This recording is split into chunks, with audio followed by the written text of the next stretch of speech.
মা লক্ষ্মী খুব দয়ালু ছিলেন, তাই গরিব বড়লোক সব মহিলাই মাসে ১,৫০০ করে পেতেন। কিন্তু মা অন্নপূর্ণা অত দয়ালু নন। যেসব মহিলারা লক্ষ্মীর ভান্ডারের টাকায় চাল ডাল তেল নুন কিনতেন, সত্যিকারের গরিব, তারাই অন্নপূর্ণার টাকা পাবেন।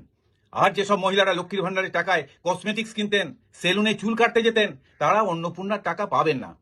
১২ পাতার ফর্মটা দেখেছেন? সমস্ত ঠিকুজি কুষ্টি আপনাকে লিখতে হবে।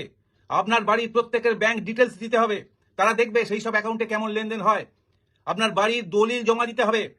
এইগুলোকে আমি সমর্থন করি, কারণ আমাদের বাংলার কিছু মহিলা শীত গ্রীষ্ম বর্ষায় সারা মাস ওই মিড ডে মিলের রান্না করে ১,৫০০ টাকা পাবেন। কিছু মহিলা লোকের বাড়ি বাড়ি কাজ করে ১,০০০ ২,০০০ টাকা পাবেন। আর কিছু মহিলা এসি রুমে বসে পায়ের ওপর পা তুলে টিভি দেখতে দেখতে মাসে ৩,০০০ পাবেন। এটা মেনে নেওয়া যায় না। আর যদি আপনারা মনে করেন চালাকি করবেন, মিথ্যে তথ্য জমা দেন, তাহলে কিন্তু মা লক্ষ্মী বা মা অন্নপূর্ণা নন, আপনাদের ঘাড়ের ওপর মা কালীর খাঁড়া ঝুলবে।